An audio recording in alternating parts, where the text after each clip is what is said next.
Hello, State Civil Libertarians, and welcome to our 2024 annual meeting.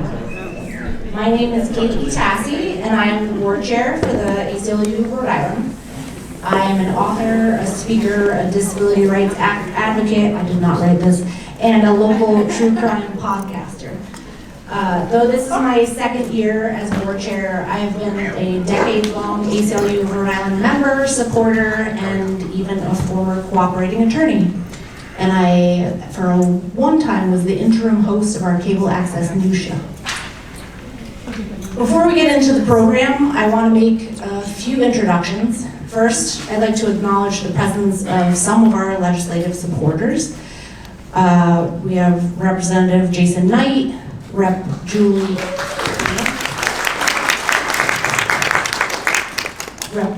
Casimiro, Rep. Cherie Cruz, and former State Senator Kendra Anderson.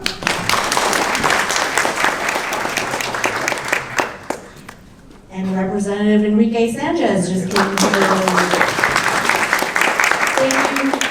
Thank you, all of you, for your support. We need you in more ways than we could enunciate. And second, I would like to thank our affiliates' amazing staff, Megan Kachatorian, Monica Smith, Zoe Jacoyan, of course, Steve Brown, and our newest addition to the organization, Madeline McGonigal. I love saying her last name. As time tends to do, moving on and continuing forth, things change, people change, but the ACLU of Rhode Island has been unwavering in the work that we do. As most of you are aware, we have 3 areas of focus here at the ACLU of Rhode Island: litigation, legislation, and public education. This year marked our 65th anniversary for the affiliate. That's over 65 years of litigating injustices, legislating change, and educating our communities on what our rights are and how to access and defend them. Every year, our accomplishments exceed the capabilities of such a small affiliate. But as we end our 65th year and prepare to set the foundation for the next 65 years in operation, we remain steadfast and committed to creating a better system and fighting for the rights of all Rhode Islanders.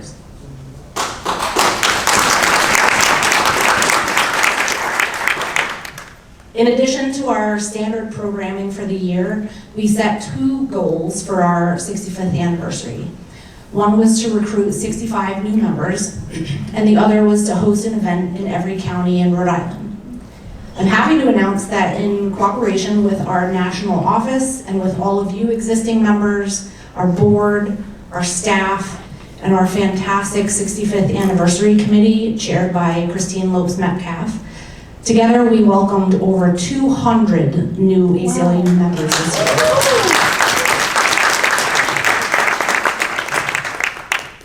In terms of public education events, we host about 7 events each year.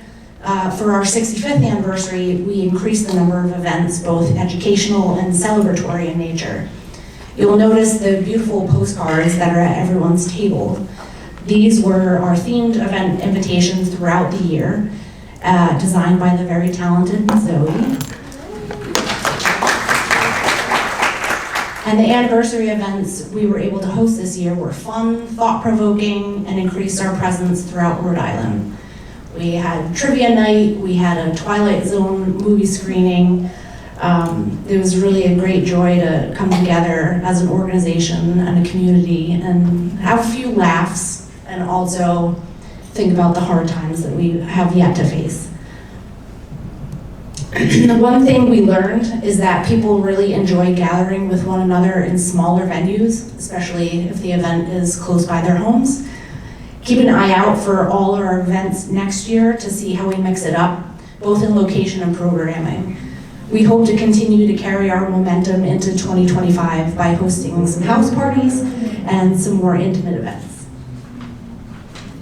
More substantively, the upcoming election will bring some unknown variables into our work, but regardless of the outcomes, you can rest assured that we will continue with our defense of civil liberties as vigorously as ever. In the last year alone, our Rhode Island, I'm getting over a cold. Our Rhode Island affiliate has litigated or settled over 30 cases, some of which you'll hear about this evening, testified on over 330 bills, handed out thousands of English and Spanish know your rights pamphlets and brochures, grown our reach to over 4,000 members and supporters, and worked alongside 80 coalition members and agencies to continue to work towards a more equitable and just Rhode Island. At this point, I will ask Monica to highlight some of our litigation and legislative wins that we had this year and hopefully demonstrate to you in the process the ongoing impact we've had in protecting the rights of Rhode Islanders in 2024.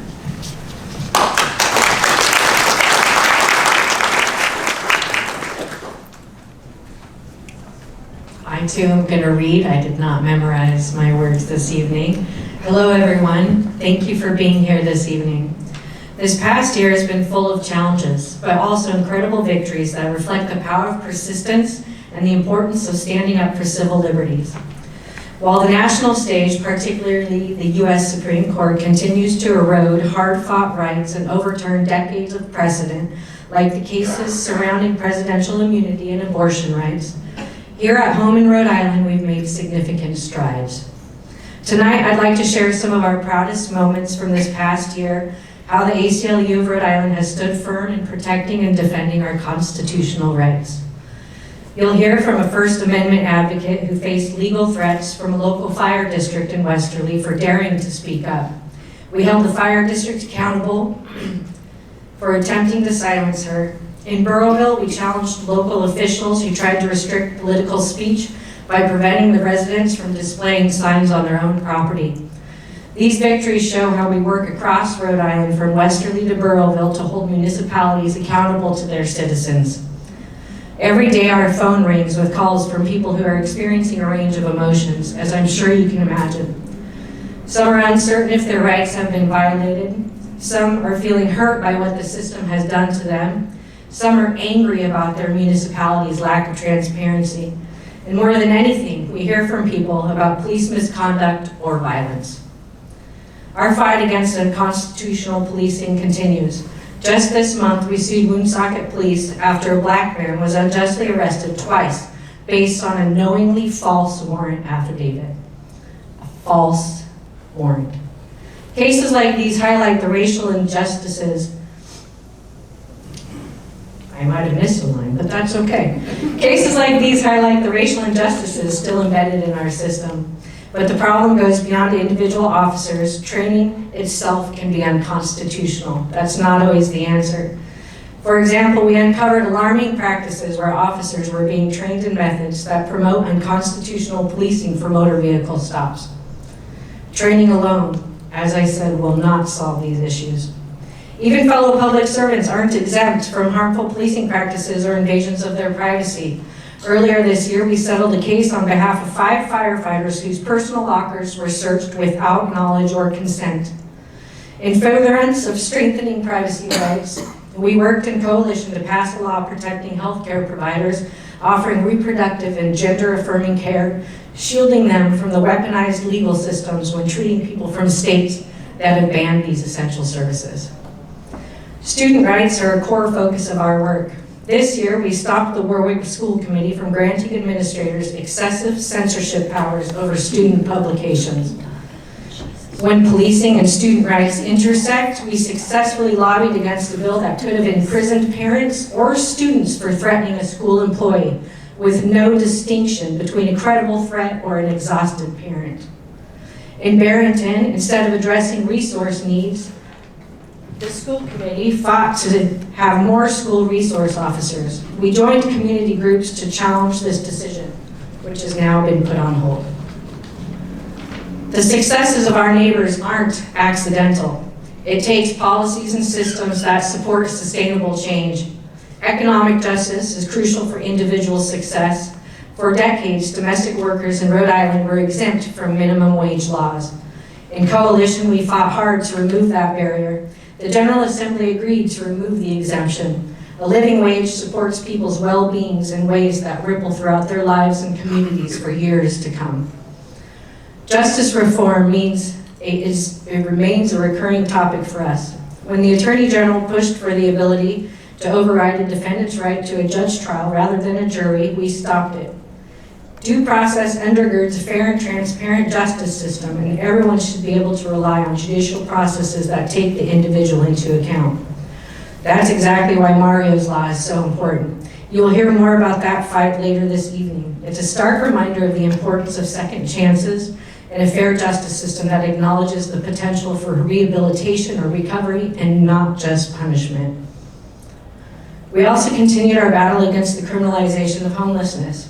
In West Warwick and Cranston, we successfully opposed harmful ordinances targeting unhoused people. Being homeless is not a crime, regardless of what the SCOTUS says. Our work extends to protecting religious freedoms both inside and outside the walls. For some, supporting well-being means the right to practice their faith. This year, we fought for Native Americans at the ACI to be able to participate in their religious rituals. Sadly, this past year has also brought an increase in suicides and deaths at the ACI, a reflection of a system that fosters hopelessness. We filed lawsuits on behalf of the families of those who've been lost, seeking accountability for the officers and the prison's negligence. One of the most critical issues facing us in the last few weeks of this election season is the ballot question as to whether the state should call a constitutional convention. You'll hear more about that shortly, but know that we have been expending enormous effort to educate voters on why such a convention would present a real danger to our civil liberties. It's because of organizations like the ACLU that supportive policies and systems are introduced, and a year in review wouldn't be complete without acknowledging that it's because of people like tonight's honorees, people who make connections across issues, who keep making phone calls, the people who stay angry until the wrongs have been righted. That change is possible during this ongoing struggle for freedom. I'd like to close by quoting a few words about our three honorees. She refused to be daunted by blatant attempts to intimidate her.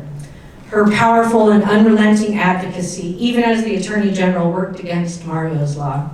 She faced harassing phone calls and efforts to criminally charge her with violating the state's felony obscenity law. She never wavered. My life has been made better because of other people's advocacy and unwavering commitment to doing the next right thing. Thank you to our honorees for leaving a better tomorrow today. Your efforts and your work do not go unnoticed. Now Kate will come back up and introduce the presenters of the awards and our honorees.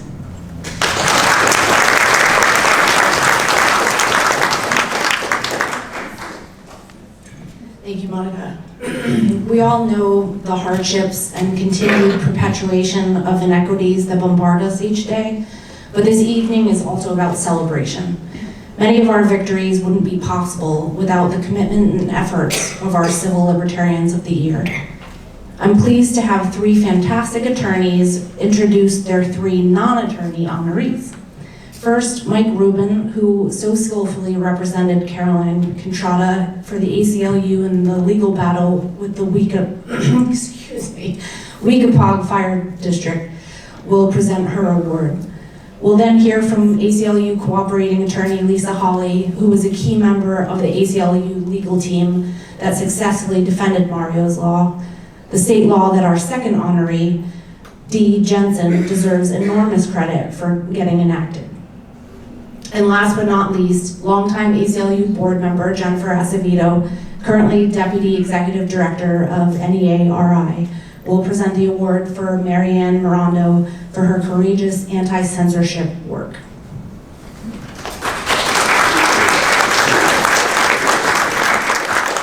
Thank you.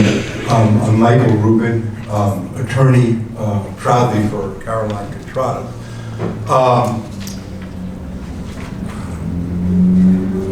Caroline retained me as her attorney in her fight against the Weekapaug Fire District for public beach access. The Weekapaug Fire District, for your information, is an entity that combines the worst features of a government agency and a private sector oligarchy.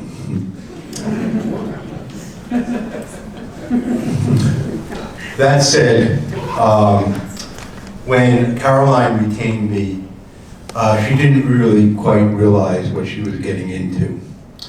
And I'm not referring to the onslaught that she faced from the Wecoppah Fire District in the form of a retaliatory slap suit, meaning a strategic lawsuit against public participation. Rather, I am referring to the fact that she didn't quite know what she was getting into when the attorney that she retained is a jackleg volunteer retired lawyer working out of his attic without a secretary or a paralegal. And what that meant was that the duties of investigator and paralegal and coordinator fell upon Caroline. So really, she deserves way more credit than a typical client. And I might add that I even dragooned her sister Maureen to help me do secretary work. Maura, I'm sorry. So with that, I would like to hand this back to you so that you can present the award. She can just come up. Okay, why don't you come on up, Carol?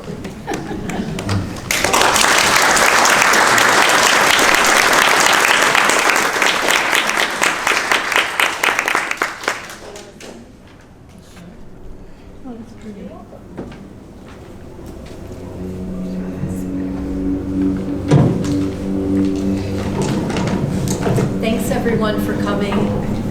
Thank you for supporting the, Thank you for supporting the ACLU. We need that. We need more support. Westerly has the dubious distinction of having 2 Civil Libertarians of the Year. I don't know what that says about our town. Honestly, it was my love of the beach that got me started. I didn't know, I mean, goodness. Mike once said to me, when you're in it, you're in it. Anyway, when the constable knocked on my door, I knew she was coming. I was still terrified. I didn't have the means to mount a defense against the wealthy Wecoppah Fire District with their bottomless legal resources. Thank God for the ACLU, Lynette Labinger, and Mike Rubin, with some support from Sean Linus and Bill O'Gara. They were able to get the fire district to withdraw their lawsuit. They are my superheroes, and their superpowers are their laptops and their sharp minds. I'm forever in their debt. Thank you.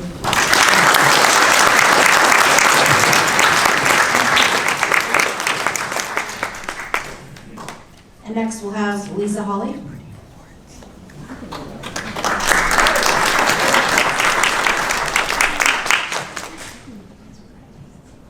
So I'm going to try something here. I see all these influencers like put their speech on their cell phone. So at 64, I'm going to try my new life as being an influencer. So if all of a sudden I stop talking, it's because I'm not doing a good job. The screensaver went on. But I'm absolutely thrilled to be here, and I'm glad that Steve asked me and I could make it, because some of us who are in the room because we chose this path, either civil liberties, criminal justice reform, representing people in the justice system. But the honoree that I'm going to call up was not. This wasn't a choice she made. Unfortunately, it was thrust upon her. And I think that when people rise to the occasion in a way that Dee did, it's worth celebrating. So Dee did not go into this to be an advocate for justice reform. She didn't do it to be a civil libertarian, as many of you are in the room. She did this out of love and devotion for a family member. And sometimes that love and devotion comes with challenges. And Dee met all those challenges in a way that I can only admire. Mario, which you'll hear a little bit of, I'm hoping, about Mario's Law, was a youth. Like many of us, we make bad decisions in our youth. Mario was a teenager when he committed a very serious crime. We don't deny that, but what we do acknowledge is that teenagers make bad decisions, didn't we all? Teenagers are impulsive. Teenagers are fueled by peer pressure.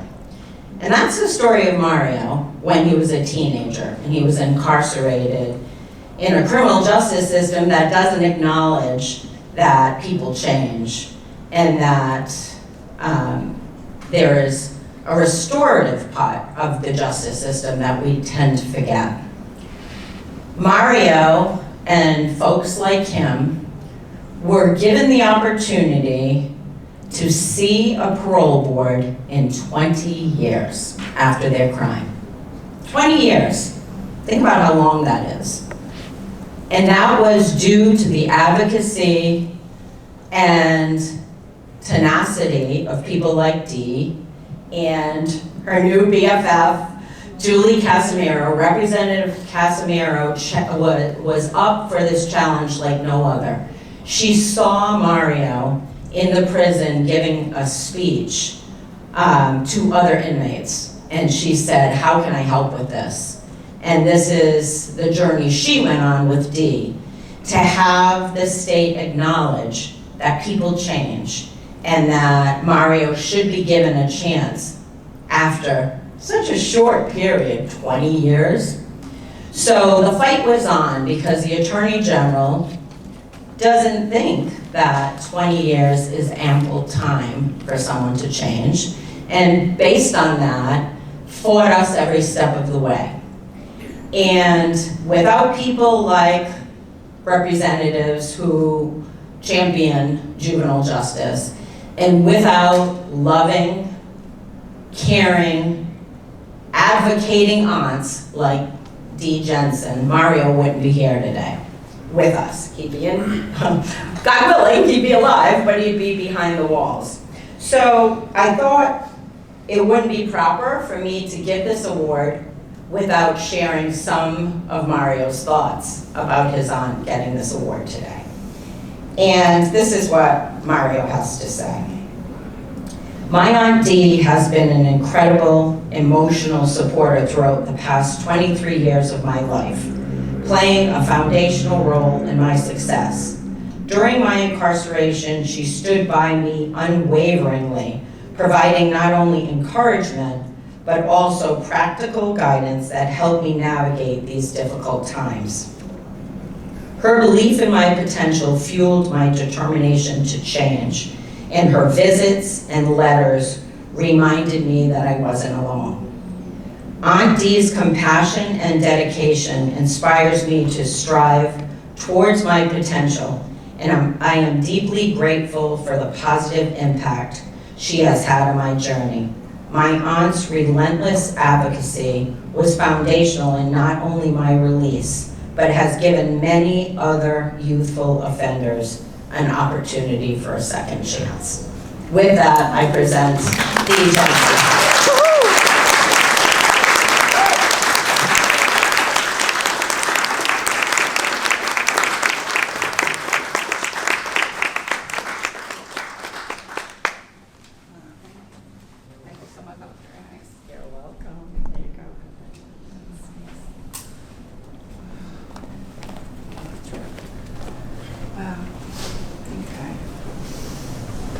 Goodness.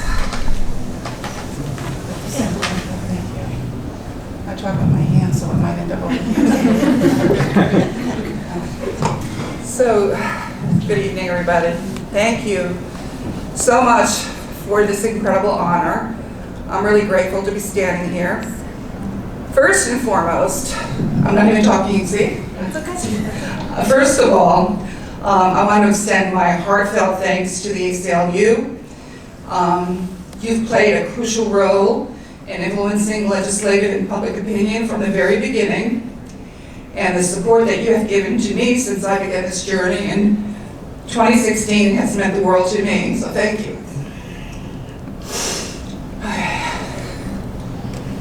I started this journey one day when Mario called me from the ACI, and he would say something like, "Auntie, I heard there was a bill, and it was going to be heard, and it's about juvenile sentencing. Can you do me a favor if you've got the time, will you look into it?"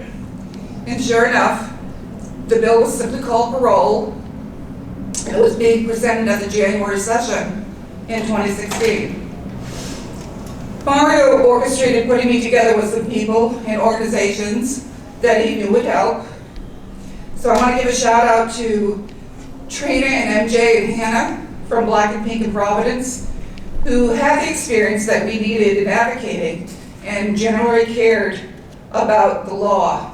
And also a dear friend of Mario's, who was a student then at Brown, Sophie Kupitz. She was at the core of this from the beginning to the very end. And there were many others. We all merged together to advocate for this parole bill. We strategized by holding meetings, rallies, phone calls, sent emails, and wrote testimonies. We contacted almost every organization we could in Rhode Island that we thought would be able to help us. We reached out to mental health professionals and religious entities. After a couple of years of doing this, because the bill had been presented each year, we could start to feel a little bit of momentum. I want to mention Attorney Mike DeLauro, who wasn't able to be here tonight, but he called me one day, and he was really excited on the telephone. I didn't even know who he was.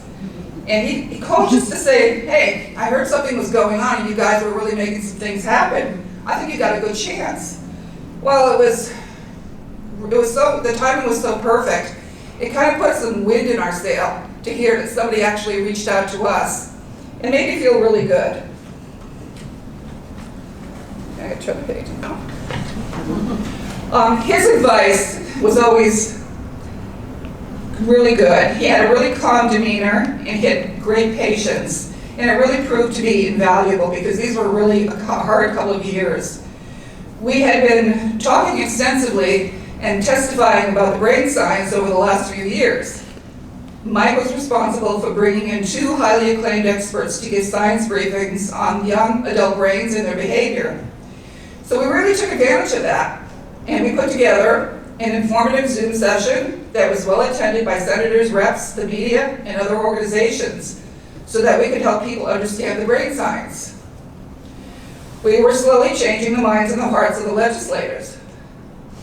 On one blessed day, Mario was graduating at an event, a program that he completed inside the ACI, and there happened to be some House representatives in attendance. I wasn't there, but this is what I understand. This is where Mario met Representative Julie Casimiro. And they must have talked about the bill, because Mario was always talking about the bill. And I remember Julie telling me months later, she said, "Dee, I remember walking out of the ACI that day, and in my head, I kept saying to myself, Mario's the real deal." And she committed and she vowed to doing something to getting the sentencing law changed. She worked so hard within the House, with the public, and very closely with all of us. In 2021, there was finally success. After 5 years of this bill, in some format or other, being presented, it finally became law. And I remember her, and I simply cried on the phone that night. So, Mario, I'm so very proud of you. And you know what? You are the real deal. Proud of you too. Yeah? You worked hard to stay positive each year, and as difficult as it was, you continued to advocate, and you did it within the walls. You made your own phone calls from there, you wrote your own letters, and you gave us advice. You even tried to get other inmates involved that you thought that the law would help. Mario had some really supportive people there at the ACI.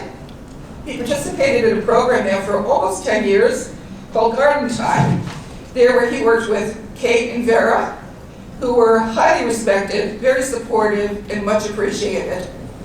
Today, Mario's in the training program at Garden Time, and he's really excited about his future. So, same year, December 2021, Mario's approved for parole. The AG's office had some other ideas on this. They appealed the parole of Mario and several other inmates, saying that the law just didn't apply to them. And I was a little surprised to see that they didn't know what the definition of the word any was, A-N-Y, and they argued this. But to be fair, they threw in some other legal stuff there too, you know? So thank God for the ACLU and their cooperating attorneys, Lisa Holly, Lynette Lavinger, and Sonia Daya. The case went to Superior Court, where we won, but of course the AG immediately turned around and appealed that to the Supreme Court. So Lisa, Lynette, and Sonia won this battle too. They fought tirelessly. They explained everything they could about the possible incomes. I am so impressed by their efforts, dedication, and skill, and I'm so profoundly grateful. Finally, after Mario was paroled in 2021, it was 3 years later, he's finally home. I want to say a special thank you to Steve Brown, because over the years, whenever I just didn't understand something, which was many, or I simply had a simple question, I would call him, and he'd pick up the phone if he was there, he'd talk to me. If he wasn't, I'd leave a message, and he'd return the phone call. And if I sent him an email, he responded. Who does that? You know? It's really what held me together some days, so I want to thank you, Steve. This was a challenge of extreme patience, resilience, and keeping a positive mindset. In my mind, there simply wasn't any other acceptable outcome. I thank the many people that were involved, and there were many, and I'm proud to have been a part of this journey. I learned a lot. So thank you very much.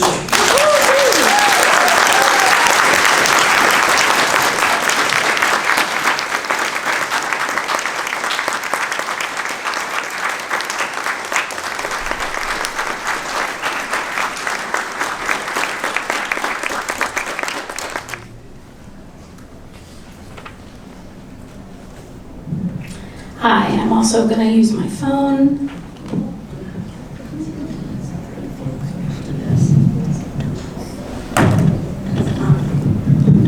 Coordinated.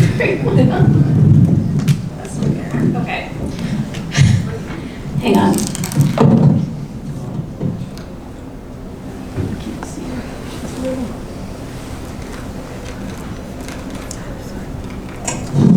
Thank you all for being here tonight. Tonight I have the very, very distinct pleasure of presenting an award to Marianne Mirando. As some of you may know, I am a Deputy Executive Director and Legal Counsel at NEA Rhode Island, and Marianne was a longtime member of one of our affiliates, the Westerly Teachers Association. Marianne received her BA with honors from the University of Toronto and a degree from Elementary of Education from Dieuville College. She received her master's degree in Library and Information Studies from the University of Rhode Island in 2000 and was hired as an elementary librarian for the Westerly Public Schools, where she worked for 1 year in elementary and then transferred to Westerly High School. Marianne has also, from what I understand, worked part-time as a reference librarian for the Westerly Public Library and worked for the library at the Watch Hill branch during the summer months. As a librarian, Marianne had a front seat, a very public front seat, to the ongoing culture wars going on in this state and across the country. And she became a target of a well-known group, I'm sure some of you have heard, Moms for Liberty. Moms for Liberty is a right-wing supposed parental rights group run by a few people, including one person in particular, Nicole Solis, as well as they're supported by someone down in Westerly named Bobby Caradillo, who ironically is the brother of the school committee chair for the Westerly School Committee. I guess they don't talk, but anyway, he and Moms for Liberty are on a tour, an ongoing tour, though it's been going on for a number of years now, across the state, pushing book bans and anti-trans policies. In particular, they have been touring school committees all around the state looking for a plaintiff to challenge rides regulations on protecting LGBTQIA persons. Back specifically in 2021, Caradillo tried to get the memoir Gender Queer removed from the Westerly High School library, among other books. The book, which is, I'm sure many of you know, a graphic style novel with illustrations that are similar to those found in comic books, describes the author's experience and adolescence coming to terms with being a non-binary person. This book and other books as well, these challenges were ultimately denied, although unfortunately Marianne became a public figure on this issue and came under heavy criticism. And despite defending these challenges, a felony criminal complaint was filed against Marianne. She received many emails, many harassing phone calls, and was just overall doxxed from what I can gather just from a Google search, which I did earlier today. No one should have to go through that. In 2024, Marianne also testified on behalf of the Freedom to Read Act. And in 2024, she also received the Rhode Island Library Association Library Champion Award. Now, just to talk about what doxing is, for those of you who don't know, it's when somebody publicly, shames you, puts your information out, and basically harasses you to no end. NEA Rhode Island is no stranger to this, neither myself or many of my colleagues that I work with. Just as an example, this morning at 6 o'clock this morning, I got this in my all-member email. I hope Nicole Solis brings you fucking pain from fuckyou@fuckyou.com. Fuck off, you fucking fucks. That's just today, this morning.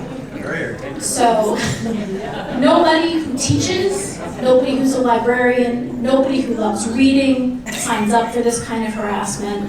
And so I can't think of anyone else really who deserves this award for standing up for this kind of unacceptable harassment. Marianne retired last year and she's moved to Maine, which is a huge loss for Rhode Island, but a great gain for Maine. And I leave you with some commentary from PEN America, which is a group that advocates for the freedom to read. Books are under profound attack in the United States. They are disappearing from library shelves, being challenged in droves, and being decreed off limits by school boards, legislators, and prison authorities. And everywhere, it is the books that have longed for a place on the shelf that are being targeted. Books by authors of color, by LGBTQIA authors, by women, books about racism, sexuality, gender, and history. I am so proud and very delighted to present this award today to Marianne.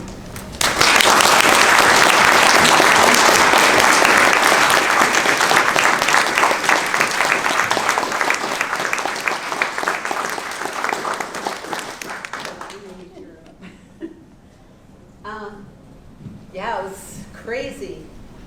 So it was kind of a crazy ride because when it first came out, my superintendent gave us all the librarians in my district a little bit of a heads up that a challenge might be coming. And so we were prepared. We redid our policy, made sure it was tight. And then it came, and, I thought, okay, it's a challenge. This is stupid. It's not going to be an issue. And then it went on, and then he tried to have me arrested, and I was like, this is crazy town. This is new. I'm in New England. I'm not in Texas. I'm not in Florida. I'm not in Arizona. I just kept thinking it would go away, and it didn't, so I had to keep fighting for my kids at school because that book, if it touches one student, was worth everything, because it was a book about kids who are non-binary, and we have kids at our school who relate to that. And we have kids at our school who are dealing with every kind of issue you can imagine. And My library, yes, I do collection development, and I'm very proud of the work I put into developing a very strong, solid collection. But I do it not for me, but for my patrons who are my students. And I know those students they're all over the board. And if one book can touch one student, it's worth every penny, you know? And it doesn't have to be a book that's checked out all the time, like Twilight or Harry Potter or, you know, something popular. But if one kid finds that book and takes it out and it touches them, my job is done. So, and if you try to stifle that, you are not just stifling, you know, me and my job, but it's my kids at the school and in the public libraries, every person who walks through those doors, every child, adolescent, teenager, or adult, you know, that the library is the one place you can go and find what you need. And you can't mess with that. You know, this is the United States of America, and it's just way too important. So it's making me tear up because it's so very important. So thank you. Oh, and Caroline, it's a pleasure to share the floor with you tonight. So thank you for all you do.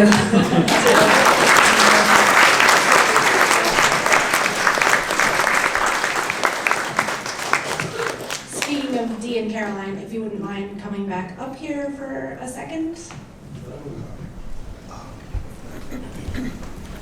Secretary of State Greg Amore sends his regrets for not being able to attend tonight, but he's asked me to present you with these citations from his office in recognition for well-deserved awards. Congratulations again.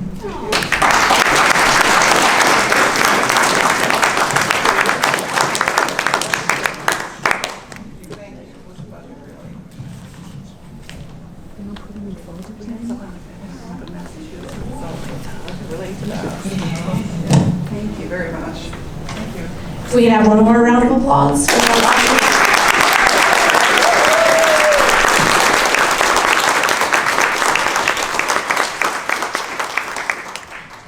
And now we will hear from our Executive Director, Steve Brown, for some closing remarks and a call to action.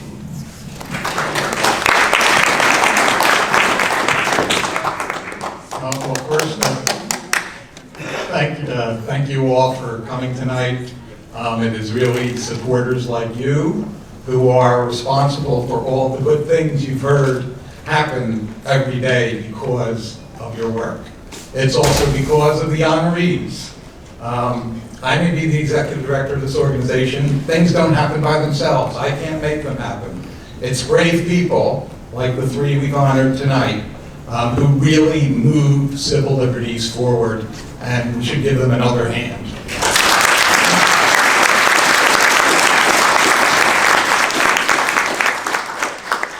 Now, I know a lot of us are filled with antsy anticipation about November 5th and what may come out of it. I share that angst, but I think it's really important for everybody to understand that we should have angst at two levels. It's not just what happens at the national level, but we have reason to be fearful about what happens at the state level. And that is because of a ballot referendum that is on the ballot on November 5th, and now if you're doing early voting. And that is question one, asking whether we want to hold a state constitutional convention. I cannot tell you how much I fear the dangers that a constitutional convention poses.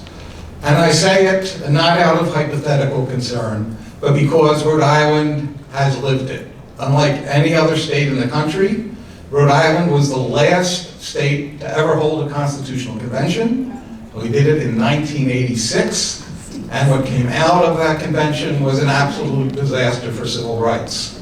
I'll mention a few things in a minute. But the other thing that's important is it's not just the substance of a convention that's concerned, it's the procedures that are of concern. You'll hear a lot of the supporters talk about the need for a convention because that will be a people's convention. It will get away from the politics of the General Assembly. And I am here to assure you that if a constitutional convention is called, it will be more political than any session of the General Assembly. And again, I don't speak hypothetically. I can give you some statistics from the 1986 convention, where the legislators vowed not to run as a delegate to the convention. They would just serve as legislators. They held that promise, but what ended up happening is that 7 former state legislators got elected to the convention. 4 immediate relatives of sitting legislators got elected to the convention, including the son and sister of the Speaker of the House. 17 of the delegates who had not held office before used the convention as a stepping stone to run for the legislature the same year that the convention was held. There's no reason to think that any procedures like that would differ 40 years later. In fact, the one thing that has changed is money. Unlike in 1986, wealthy out-of-state corporations, businesses, and individuals have the right to spend unlimited amounts of money on referenda campaigns. And we're seeing that happening across the country. So, leaving aside the procedures and back to the substance, let me just say there were 4 terrible constitutional amendments that came out of that convention. 3 of them got approved by the voters. 1 of them was an anti-abortion amendment that remains in our Constitution to this day. 1 was an amendment authorizing the denial of the fundamental right to bail for people charged with certain drug offenses. And another one expanded the number of people who would be disenfranchised from voting because of a criminal record. And in fact, it was the General Assembly that 20 years later passed another constitutional amendment that was approved by the voters to overturn what the convention had done 20 years earlier. This is an issue on which I could go on and on. Some of you may have heard this before, and I apologize for you having to listen to it again. But one of the things that I often mention is the famous quote from the philosopher George Santayana, who said that those who cannot remember the past are condemned to repeat it. And I've always found that to be one of the most profound and also one of the most stupid comments anybody has ever made. It is profound because there is a very key element of truth to it. If you can't remember the past, you almost certainly are likely to repeat it. What makes it stupid, though, is that if you can remember the past, you're condemned to repeat it too. And that is my great concern.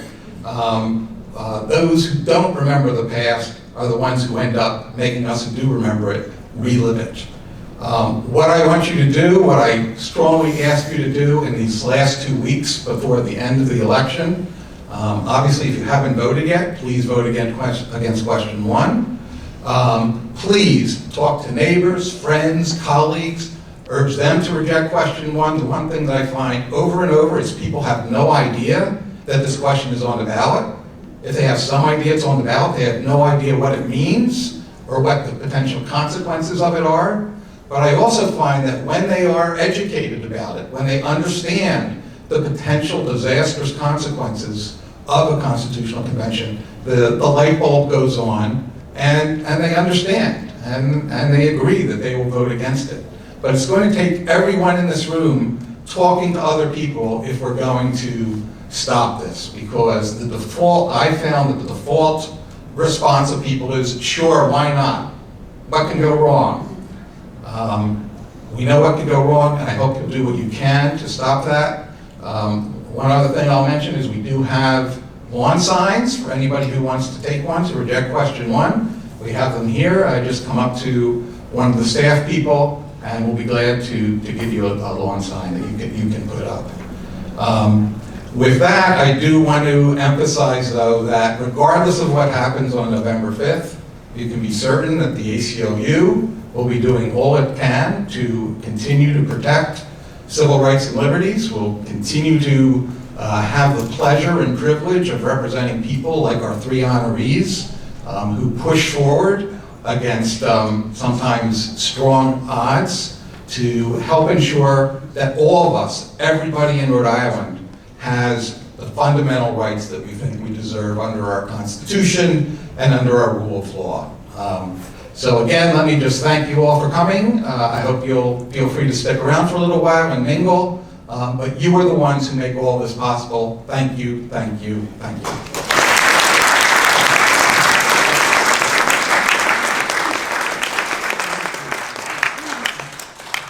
I've been asked to make one further plug. Every election, we send poll monitors out to polls across the state to monitor what's going on and make sure that the election laws are being enforced fairly and equally.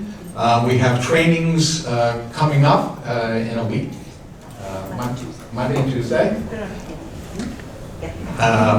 If you're interested in that, again, please just come up to one of the staff. We'll take your information, and we welcome your support in that way as well. Thanks.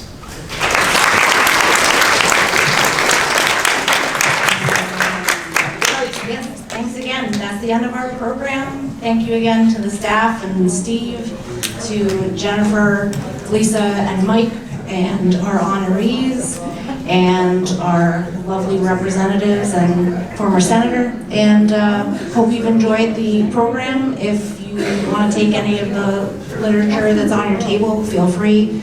I think we do have the question 1 pamphlets somewhere. They're pamphlet. And thank you very much. Hope to see you at the next event.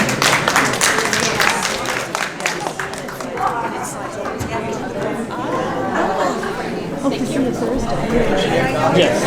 Okay. It will likely be at the end of the day on the platform. Hopefully. See it.